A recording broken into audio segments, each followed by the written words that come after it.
जय हिंद दोस्तों मैं आलोक आप सभी का एक बार फिर से एआर कैंपस पे स्वागत है।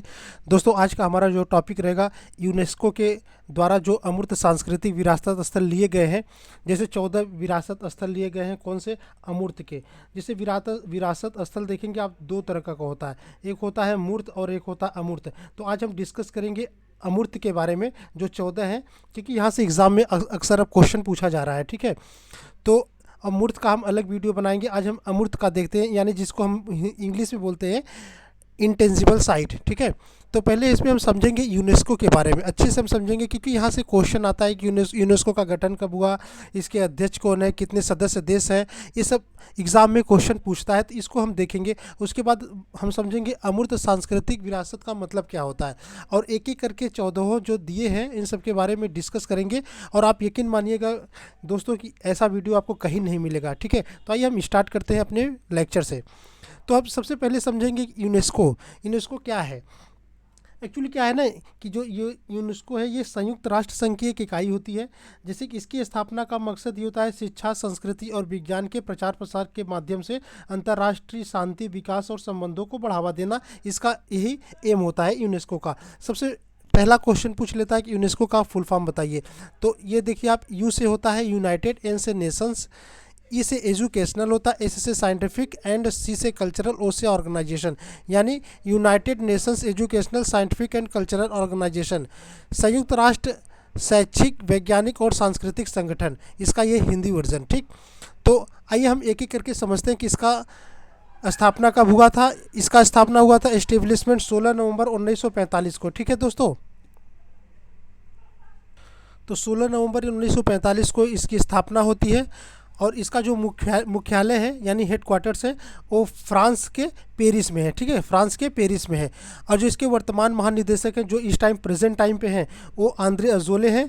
आंद्रे अजोले कहाँ के हैं? ये भी फ्रांस के हैं। ठीक है, और जो अगर आपका वर्तमान पूछ रहा है तो पहला पूछ सकता है कि यूनेस्को के पहले महानिदेशक कौन थे? तो ये जूलियन हेक्सले थे। ठीक है, जूलियन हेक्सले, आप नाम याद रखना। ठीक, और इसके सदस्य राष्ट्र पूछ सकता है कि इसके सदस्य राष्ट्र यानी मेंबर कंट्रीज़ कितने हैं? तो 193 इसके मेंबर्स नेशन है। ठीक है, और इसके सहयोगी सदस्य राष्ट्र कितने हैं? ये 11 सहयोगी सदस्य राष्ट्र होते हैं।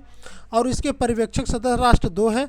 अब पूछता है कि भारत सदस्य कब बना? आपको पता है कि यूनेस्को की स्थापना कब होती है? 16 नवंबर 1945 को। तो एक साल बाद 1946 में भारत इसका सदस्य बनता है। आप लोग इसको अच्छे से ध्यान से देखना। ठीक है, आगे आते हैं। अब यूनेस्को का एम क्या है, इसके बारे में जानते हैं कि इसकी स्थापना का उद्देश्य क्या हुआ था। मैंने अभी पहले ही बता दिया था। जैसे विश्व में क्या है, कला, शिक्षा, विज्ञान और संस्कृति में अंतर्राष्ट्रीय सहयोग के जरिए विश्व शांति और सुरक्षा के लिए प्रयास करना इसका मेन उद्देश्य होता है। अब इतना तो आपको यूनेस्को के बारे में मोटा मोटा आइडिया पता चल गया। कभी कभी क्वेश्चन पूछा था बीच में कि अभी यूनेस्को की सदस्यता किसने छोड़ दी, कौन से देश ने छोड़ दी? तो आप याद रखना, दो देशों ने छोड़ दी। कौन है? यूएसए यानी संयुक्त राज्य अमेरिका और इजराइल। 2019 में इन्हें सदस्यता छोड़ दी थी। अब यूनेस्को जनरल असेंबली की प्रथम बैठक कब हुई थी? आपको पता है कि 16 नवंबर 1945। ठीक है, क्या 16 नवंबर 1945 को यूनेस्को की स्थापना होती है। एक साल जस्ट बाद क्या होता है, 1946 पेरिस फ्रांस में इसकी प्रथम बैठक होती है। और आपको भी पता है कि भारत इसका सदस्य देश कब बनता है? 1946 में ही बनता है। अब अगला देखते हैं। यूनेस्को की जनरल असेंबली की अध्यक्षता भारत में 2 बार की गई है। इसकी जो यूनेस्को की जनरल असेंबली की अध्यक्षता है, भारत में 2 बार की गई है। पहली बार किया गया था जब 7वां हुआ था 1952 पेरिस फ्रांस में। उस टाइम थे डॉक्टर सर्वपल्ली राधाकृष्णन। ठीक है, डॉक्टर सर्वपल्ली राधाकृष्णन इसमें भाग लिए थे। ठीक, और दूसरी बार जब हुआ था 9वां 1956 में। कहाँ पे हुआ था? ये भारत के नई दिल्ली में। ठीक है, भारत के नई दिल्ली में हुआ था।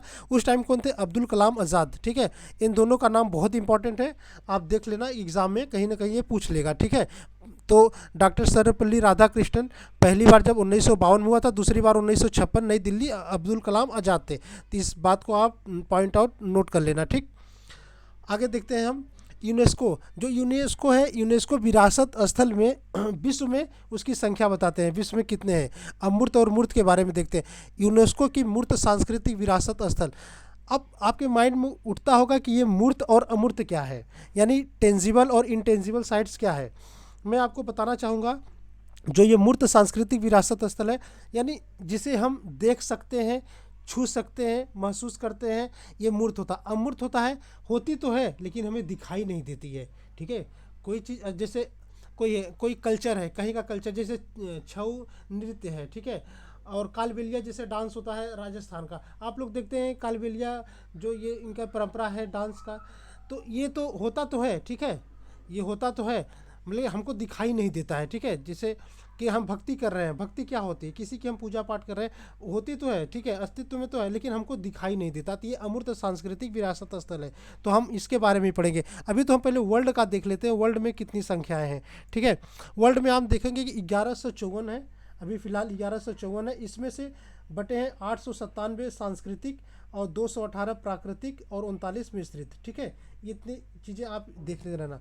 और अमूर्त सांस्कृतिक विरासत स्थल कितने हैं टोटल? 493, और सबसे अधिक कहाँ पे है? चाइना में है, 42 है, ठीक। आगे देखिए, अब हम देखते हैं यूनेस्को विरासत की संख्या भारत में, इंडिया में, अपने कंट्री में बारे में जानेंगे, मूर्त और अमूर्त के बारे में। अब मूर्त की बात करेंगे तो मूर्त हमें अभी प्रेजेंट में 40 हैं, ठीक है। यूनेस्को विरासत स्थल में भारत में मूर्त सांस्कृतिक विरासत स्थल कितना है? 40 है। उसमें से 32 क्या है? सांस्कृतिक है, 7 हमारा प्राकृतिक है, ठीक है, 1 हमारा मिश्रित है, ठीक है। अब मूर्त मैंने बोला कि जो हमको, ठीक है, दिखाई दे, हम इसे छू सकते हैं। एग्जाम्पल के तौर पे आप ताजमहल देखिए, ठीक है। और अमूर्त के बारे में हम देखते हैं, ये 14 है टोटल। कितने हैं हमारे पास? ये 14 है।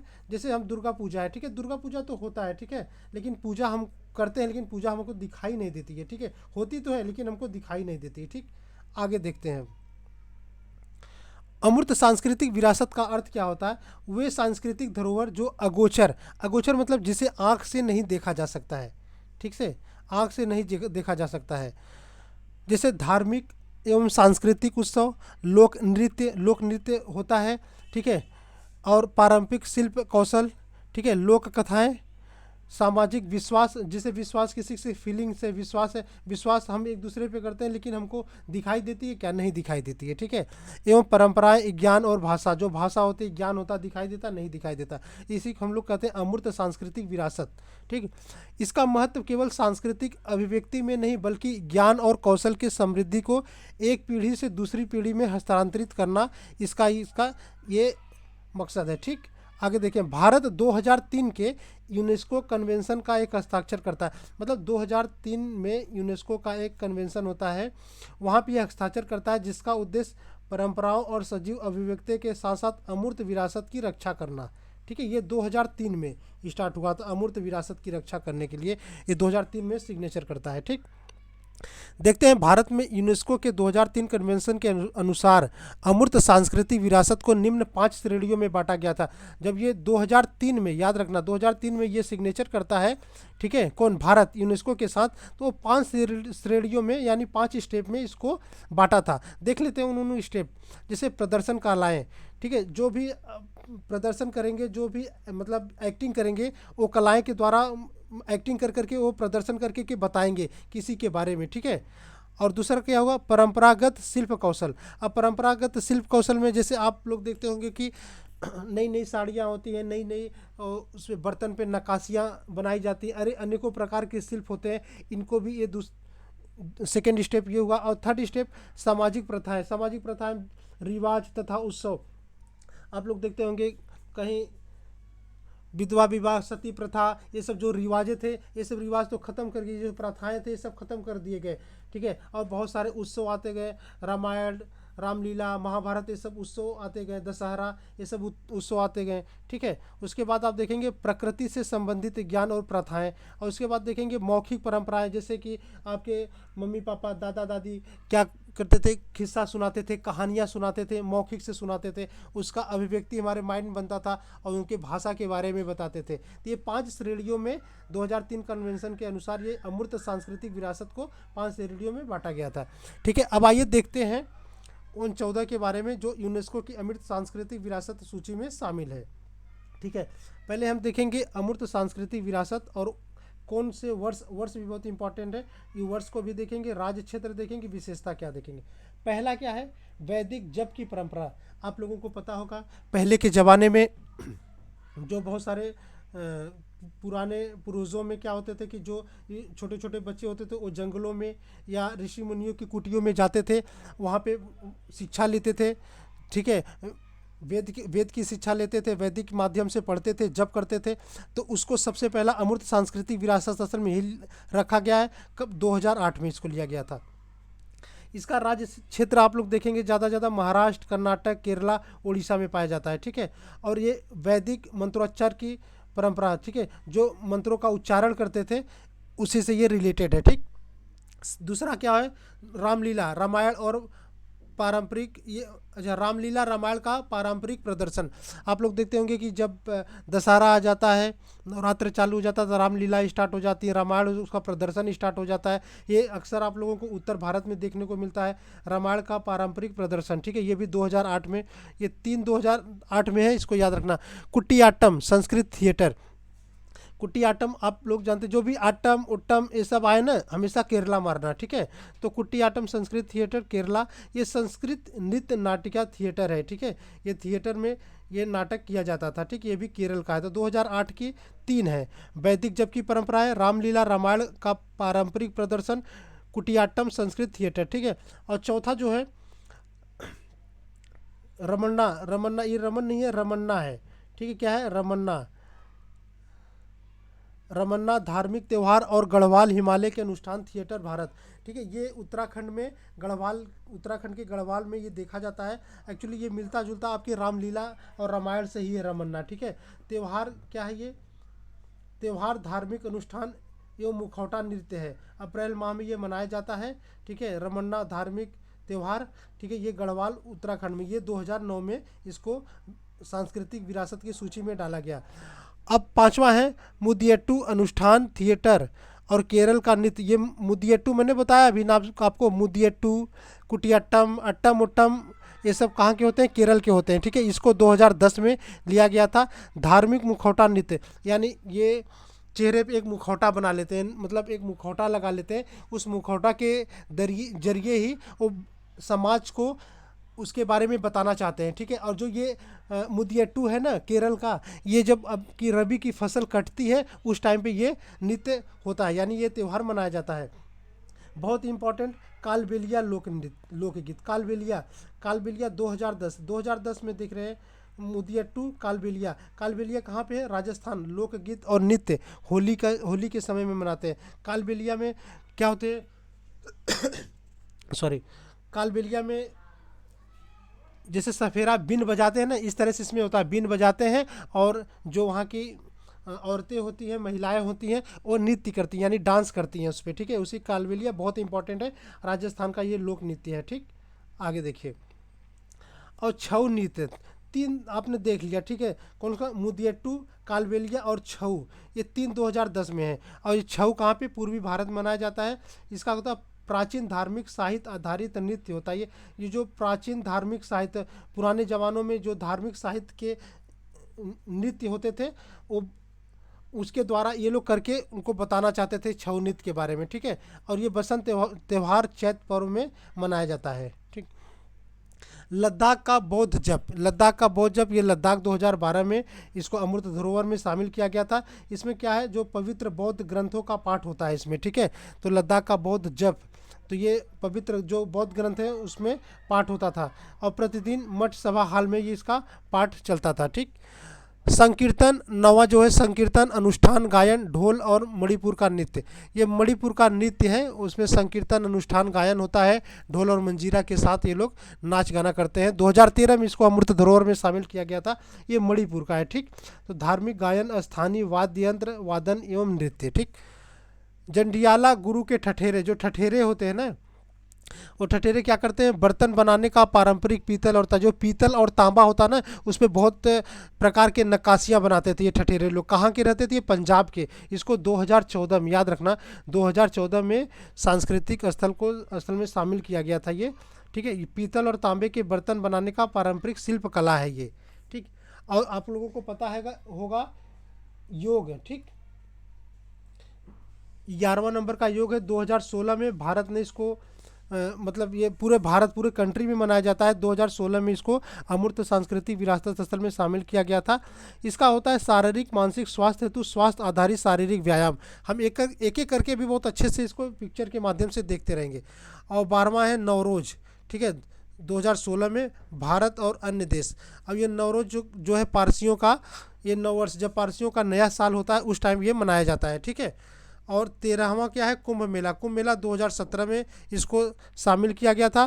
प्रयागराज, हरिद्वार, उज्जैन, नासिक 4 जगह ये कुंभ मेला मनाया जाता है। प्रत्येक 4 वर्ष पे इसका आयोजन होता है। और लास्ट में फिलहाल ये एग्ज़ाम में क्वेश्चन पूछ सकता है करंट का कि दुर्गा पूजा जो कि कोलकाता में है, 2021 में अमूर्त विरासत स्थल में शामिल हुआ है कोलकाता का। इसमें धार्मिक अनुष्ठानों के साथ साथ नृत्य, संगीत, शिल्प और अस्थायी प्रथाओं का प्रदर्शन होता है। तो मेरे प्यारे दोस्तों ये 14 थे। अब 14 को हम आप पिक्चर के माध्यम से देखते हैं। सबसे देखते हैं पहले वैदिक जप की परंपरा। 2008 में इसको लिया गया था। इसका क्षेत्र क्या था, महाराष्ट्र, कर्नाटक, केरला, उड़ीसा, ठीक है। आप लोग देखते हैं ये गुरु जी बैठे हैं और ये शिष्य इनसे शिक्षा ग्रहण कर रहे हैं, ठीक है। और इधर देख रहे हैं आप, यहाँ पे शिक्षा इधर ग्रहण कर रहे हैं, इधर जप चल रहा है, ठीक। तो वैदिक जप की परंपरा सबसे पुरानी है और सबसे पहली ही है, अमृत धरोहर में शामिल हुई थी, ठीक है, 2008 में। दूसरा देख रहे हैं रामलीला रामायण का पारंपरिक प्रदर्शन, ठीक है। जब दशहरा आ जाता है तो इस तरह से आप लोगों के गांव में, शहरों में देखते होंगे कि रामायण और रामलीला का पारंपरिक प्रदर्शन होता है, ठीक है। ये उत्तर भारत 2008 में लिया गया था, ठीक। आगे देखिए, कुटियाट्टम संस्कृत थिएटर। मैंने बोला कि ये मुखौटा होता है, जैसे, ठीक है, कोई ये पर्सन है, ये मुखौटा लगा लिए हैं, मुखौटा के जरिए वो सांस्कृतिक नृत्य नाट्य थिएटर में हो रहा है, ठीक है। तो कुटियाट्टम कहाँ का है, केरल का है, आप लोग देख सकते हैं ये मुखौटा नृत्य। रमणला, ठीक है, रम्माण उत्सव, मैंने बताया था रम्माण उत्सव धार्मिक त्यौहार और गढ़वाल हिमालय के अनुष्ठान थिएटर भारत में है। 2009 में इसको लिया गया था गढ़वाल उत्तराखंड में। त्यौहार, धार्मिक अनुष्ठान एवं मुखौटा नृत्य अप्रैल माह में मनाया जाता है, ठीक। आप लोग देख सकते हैं पिक्चर के माध्यम से, ठीक है। ये मुखौटा नृत्य है, देख रहे हैं मुखौटा, ये मुखौटा पहने हैं, ये भी मुखौटा पहने हैं, ठीक है। ये क्या नाम है इसका, रमणा, ठीक है। तो ये भी मैंने बोला कि मिलता जुलता किससे, रामायण उमायण से, ठीक। आगे देखिए, मुदियट्टू अनुष्ठान थिएटर और केरल का नृत्य। मुदियट्टू बताया ना मैंने, केरल में, ठीक है। 2010 में इसको अमूर्त धरोहर में शामिल किया गया था। धार्मिक मुखौटा नृत्य नाट्य। रबी फसल कटने के बाद आप देख रहे हैं ये मुखौटा नृत्य है और इनके हाथ में देख रहे हैं ये हंसिया टाइप है जिससे ये फसल काटते हैं, ठीक है। और ये आप पिक्चर के माध्यम से देख सकते हैं। कालबेलिया लोकगीत, मैंने बताया बहुत इंपॉर्टेंट है कालबेलिया, ठीक है। इसमें क्या होता है कि कुछ सपेरे की तरह बिन बजाते हैं और यहाँ की महिलाएं नाचती हैं, जैसा कि आप लोग फिगर में देख सकते हैं। इसको 2010 में यूनेस्को के अमूर्त धरोहर में शामिल किया गया था। यह राजस्थान का नृत्य है, ठीक। छऊ नृत्य देख सकते हैं, पूर्वी भारत में मनाया जाता है। ये 2010 में इसको शामिल किया गया था, ठीक है। 8वां क्या है, लद्दाख का बौद्ध जप। मैंने बताया जो ये लद्दाख में है, यहाँ पे बौद्धों का जप होता है, पवित्र बौद्ध ग्रंथों का पाठ पढ़ा जाता है यहाँ पे, ठीक है। और प्रतिदिन मठ सभा हाल में इसका आयोजन होता है, ठीक है। ये 2012 में यूनेस्को में शामिल हुआ था। संकीर्तन अनुष्ठान, गायन, ढोल और मणिपुर का, ये मणिपुर का नृत्य है जो कीर्तन साथ में एक साथ कीर्तन करते हैं, डांस करते हैं, उसको गाते हैं और ढोल बजाते हैं, जैसा कि देख सकते हैं। 2013 में ये शामिल किया गया था, ठीक है। पिक्चर के माध्यम से आप देख लीजिए। जंडियाला गुरु के ठठेरे, ये लोग ठठेरे हैं, क्या करते हैं ये लोग, जो ये पीतल और तांबा के जो बर्तन होते हैं ना, इस पर नक्काशियाँ बनाते हैं, ठोक ठोक के इस पर ये लोग नक्काशियाँ बनाते हैं। ये कहाँ के हैं, देख सकते हैं कि ये सिख जी हैं, तो ये पंजाब के, और 2014 में इसको अमूर्त धरोहर में शामिल किया गया था। पीतल और तांबे के बर्तन बनाने का पारंपरिक शिल्प कला है, ये देखिए, ठीक। योग 2016 में पूरे भारत में मनाया जाना स्टार्ट हुआ योग, ठीक है। शारीरिक मानसिक स्वास्थ्य हेतु स्वास्थ्य आधारित शारीरिक व्यायाम है। इसको 2016 में यूनेस्को में शामिल हुआ था, ठीक है, 2016 में, ठीक। आगे देखिए, नवरोज, मैंने बताया कि जो पारसियों का, ठीक है, हैप्पी न्यू ईयर होता है, जैसे हमारा एक हैप्पी न्यू ईयर होता है, पारसियों का भी न्यू ईयर होता है, उसको हम लोग क्या बोलते हैं, नवरोज। 2016 में भारत एवं अन्य देशों में मनाया जाता है। पारसियों का नव वर्ष पर धार्मिक अनुष्ठान, समारोह और अन्य सांस्कृतिक कार्यक्रम 21 मार्च को मनाया जाता है। आप लोग देखते रहना, ठीक है। ये देखिए नवरोज मना रहे हैं।